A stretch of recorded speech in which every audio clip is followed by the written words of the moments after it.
Hi dear friends, welcome back to our channel. இந்த video பார்த்துட்டு இருக்க எல்லா ஃப்ரெண்ட்ஸுக்கும் என்னுடைய அட்வான்ஸ் தமிழ் புத்தாண்டு நல்வாழ்த்துக்கள்ங்க.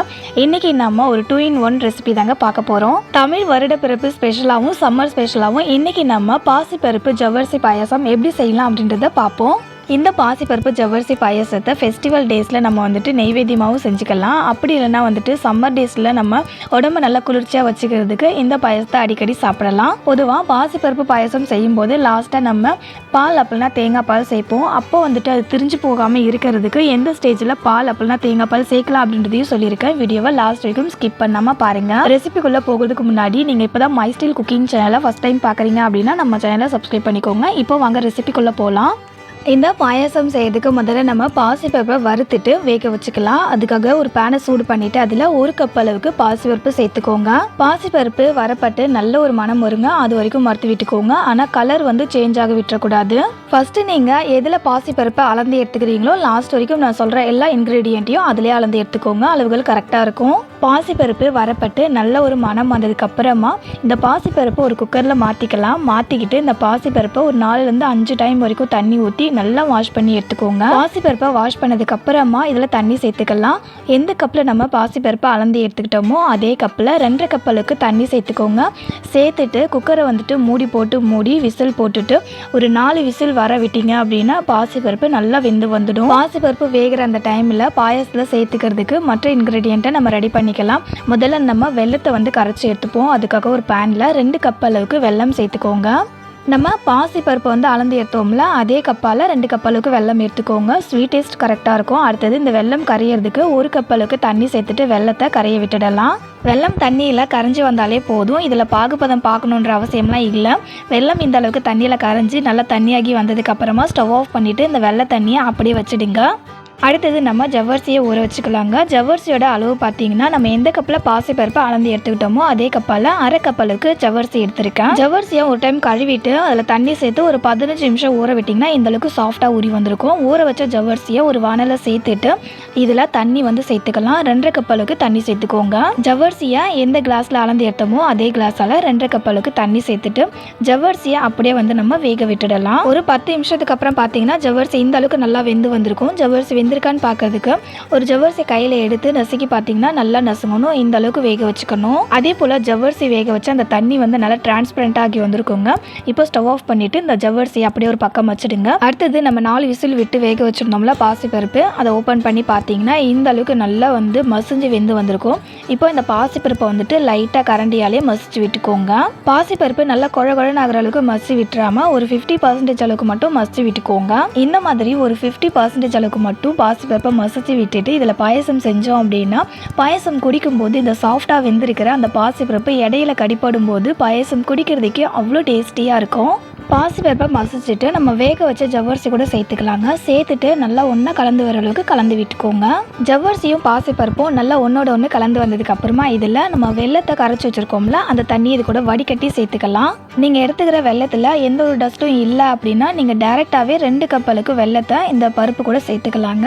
நான் எடுத்துக்கிற வெல்லத்தில் வந்து டஸ்ட் இருக்கிற போல இருந்துச்சு. அதனால ஃபஸ்ட்டு நான் தண்ணியில் கரைச்சிட்டு அதுக்கப்புறமா அந்த தண்ணியை இந்த பருப்பு கூட சேர்த்துருக்கேன். வெள்ளை தண்ணியை பருப்பு கூட சேர்த்ததுக்கு அப்புறமா பருப்பு அதுக்கப்புறம் ஜவ்வரிசி இது எல்லாமே வெல்லத்து கூட நல்லா கலந்து வர அளவுக்கு இதை போல் நல்லா கலந்து விட்டுக்கோங்க.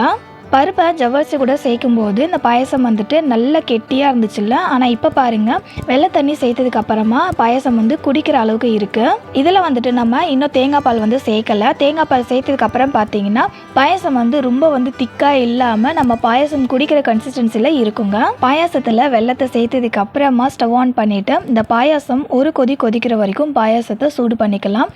இந்த மாதிரி பாயாசம் ஒரு கொதி வந்ததுக்கு அப்புறமா ஒரு பெஞ்சளவுக்கு மட்டும் உப்பு சேர்த்துட்டு நல்லா கலந்து விட்டுட்டு ஸ்டவ் ஆஃப் பண்ணிடுங்க. எப்பவுமே நம்ம எந்த ஒரு ஸ்வீட்மே செய்யும் போது அதில் ஒரு பெஞ்ச் அளவுக்கு உப்பு சேர்த்து செஞ்சோம் அப்படின்னா அந்த ஸ்வீட் டேஸ்ட்டை வந்து எடுத்து கொடுக்கும். அதுக்காக தான் உப்பு சேர்த்துருக்கோம். அடுத்ததான் இந்த பாயாசத்தில் வந்துட்டு நம்ம ட்ரை நட்ஸை வறுத்து சேர்த்துக்கலாங்க. அதுக்காக ஒரு பேன் வச்சுட்டு பேனில் ஒரு 4-5 டேபிள் ஸ்பூன் அளவுக்கு நெய் சேர்த்துக்கோங்க. நெய்யோட அளவு வந்து உங்கள் விருப்பத்துக்கு தகுந்த போல் நீங்கள் சேர்த்துக்கலாம். நெய் சூடானதுக்கு அப்புறமா இதில் 2 டேபிள் ஸ்பூன் அளவுக்கு முந்திரி பருப்பு, 1 டேபிள் ஸ்பூன் அளவுக்கு பாதாம் பருப்பு சேர்த்துட்டு இந்த முந்திரி பருப்பும் பாதாம் பருப்பும் கலர் சேஞ்ச் ஆகிற வரைக்கும் வறுத்து விட்டுக்கலாம். இது கூட வந்துட்டு நீங்கள் தேங்காயும் சேர்த்துக்கலாம். அப்படி இல்லைன்னா உங்களுக்கு விருப்பமான எந்த ட்ரை நட்ஸாக இருந்தாலும் சேர்த்து வறுத்து விட்டுக்கலாம்.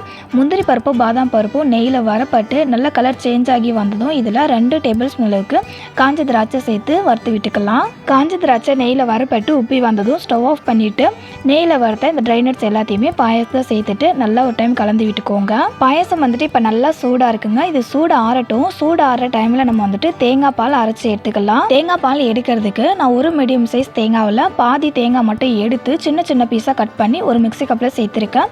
இப்போ இது கூட வாசனைக்காக ஒரு 6 ஏலக்காய் சேர்த்துருக்கேங்க. இதில் தண்ணி கொஞ்சம் கூட சேர்த்துக்காமல் மிக்ஸி கப்பை க்ளோஸ் பண்ணிவிட்டு அப்படியே ஃபைனாக அரைச்சி எடுத்துக்கலாம். நல்லா இதை போல் அரைச்சதுக்கு அப்புறமா இப்போ இதில் வந்துட்டு 1 கிளாஸ் அளவுக்கு தண்ணி சேர்த்துப்போம். 1 கிளாஸ் அளவுக்கு தண்ணி சேர்த்து அரைங்க. அப்போ தான் வந்துட்டு நல்லா திக்கான தேங்காய் பால் கிடைக்கும். தண்ணி சேர்த்துட்டு திரும்ப இந்த தேங்காவை நல்லா அரைச்சி எடுத்துக்கோங்க. அரைச்சி எடுத்ததுக்கப்புறமா இப்போ இந்த தேங்காய் பாலை மட்டும் நம்ம ஃபில்டர் பண்ணி எடுத்துப்போம். இந்த மாதிரி ஒரு ஜூஸ் ஃபில்டரில் தேங்காய் பாலை ஊற்றிட்டு அந்த சக்கையை நல்லா புழிஞ்சு விட்டு தேங்காய் பாலை மட்டும் தனியாக பிரித்து எடுத்துக்கலாங்க. இந்த பாசிப்பருப்பு பாயாசத்துக்கு வந்துட்டு நம்ம முதல்ல எடுத்த திக்கான தேங்காய் பால் சேர்த்து செய்யும் போது டேஸ்ட் ரொம்ப நல்லா இருக்கும். இந்த தேங்காய் சக்கையில நம்ம முதல் தேங்காய் பால் மட்டும்தான் எடுத்திருக்கோம். அதனால இந்த தேங்காய் சக்கையை தூக்கி போட்டுடாம இதை வந்துட்டு நம்ம திரும்ப வந்து தண்ணி ஊற்றி அரைச்சி ஒரு கிரேவிக்கோ அப்படின்னா வந்துட்டு இடியாப்பத்துக்கு தேங்காய் பால்லாம் எடுக்கிறோம்ல அதுக்கு கூட யூஸ் பண்ணிக்கலாம். இந்த மாதிரி திக்கான தேங்காய் பாலை ரெடி பண்ணிக்கோங்க. தேங்காய் பாலை பாயசத்தில் சேர்க்கறதுக்கு முன்னாடி பாயசத்தோட சூடு வந்து ஆறி இருக்கான்னு பாருங்க. பாயசம் ரொம்ப சூடு ஆறணும் அப்படின்றதெல்லாம் கிடையாதுங்க. கை பொறுக்கிற சூட்டுக்கு இருந்தாலே போதும். இப்போ பாயசம் வந்துட்டு கை பொறுக்கிற சூடு தான் இருக்குது. இந்த ஸ்டேஜ்லேயே நான் வந்துட்டு 2 கப் அளவுக்கு தேங்காய் பால் சேர்த்துருக்கேன். தேங்காய் பாலை பாயசத்தில் சேர்த்துட்டு நல்லா கலந்து விட்டுக்கோங்க.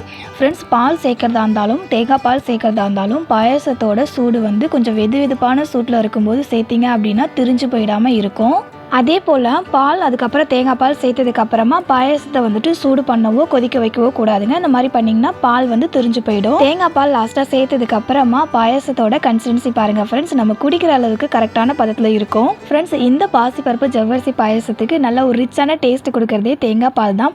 தேங்காய் பாலுக்கு பதிலாக நீங்கள் பால் சேர்த்து செஞ்சீங்க அப்படின்னா அந்த அளவுக்கு டேஸ்ட் இருக்காது. தேங்காய் பால் சேர்த்து செய்யும்போது தான் அவ்வளோ டேஸ்டியாக இருக்கும். ஏற்கனவே நம்ம சேனலில் நெய்வேத்தியமாக செய்யக்கூடிய பால் பாயாசம், மாங்காய் பச்சடி, அதுக்கப்புறம் சக்கரை பொங்கல், வடை ரெசிபிஸ்லாம் நான் அப்லோட் பண்ணியிருக்கேங்க. அந்த ரெசிபியோட லிங்க் எல்லாத்தையுமே டிஸ்கிரிப்ஷனில் தனித்தனியாக லிங்க் கொடுக்குறேன். செக் பண்ணி பாருங்கள். நாளைக்கு தமிழ் புத்தாண்டுக்கு இந்த பாசிப்பருப்பு ஜவ்வரிசி பாயசம் செஞ்சு கொடுங்க. அந்த தமிழ் புத்தாண்டு இன்னுமே ஸ்பெஷலான ஒரு டேவாக போகும். அவ்வளோதான், ரொம்பவே சூப்பரான ஒரு ரிச்சான டேஸ்ட்டில் பாசிப்பருப்பு ஜவ்வரிசி பாயசம் ரெடி ஆயிடுச்சுங்க. இந்த பாசிப்பருப்பு ஜவ்வரிசி பாயசத்தை நான் ஏற்கனவே சொன்னது போல் பிரசாதமாகவும் செஞ்சுக்கலாங்க. இந்த சம்மர் டேஸில் பாசிப்பருப்பு ஜவ்வரிசி பாயசம் நம்ம அடிக்கடி செஞ்சு சாப்பிட்டோம் அப்படின்னா உடம்பு ரொம்பவே குளிர்ச்சியாக இருக்கும். அதே போல் நல்ல ஒரு எனர்ஜெட்டிக்கான ட்ரிங்காகவும் இருக்கும். இந்த பாசிப்பருப்பு ஜவ்வரிசி பாயசம் ரெசிபி உங்களுக்கு பிடிச்சிருந்தது அப்படின்னா இந்த வீடியோக்கு ஒரு லைக் பண்ணிவிட்டு உங்கள் ஃப்ரெண்ட்ஸ் ரிலேட்டிவ்ஸ்க்கும் ஷேர் பண்ணிக்கோங்க. அவங்களுக்கும் ரொம்பவே யூஸ்ஃபுல்லாக இருக்குங்க. நம்ம சேனலில் வர எல்லா இன்ட்ரெஸ்டிங்கான அண்ட் டேஸ்டியான ரெசிபியை பார்க்கணும் அப்படின்னா நம்ம சேனலை மறக்காமல் சப்ஸ்கிரைப் பண்ணிக்கோங்க. இதே போல் ஒரு சூப்பரான அண்ட் டேஸ்டியான அடுத்த ஒரு ரெசிபியோட நெக்ஸ்ட் ஒரு வீடியோவில் மீட் பண்ணலாம் ஃப்ரெண்ட்ஸ். தேங்க்ஸ் ஃபார் வாட்சிங்.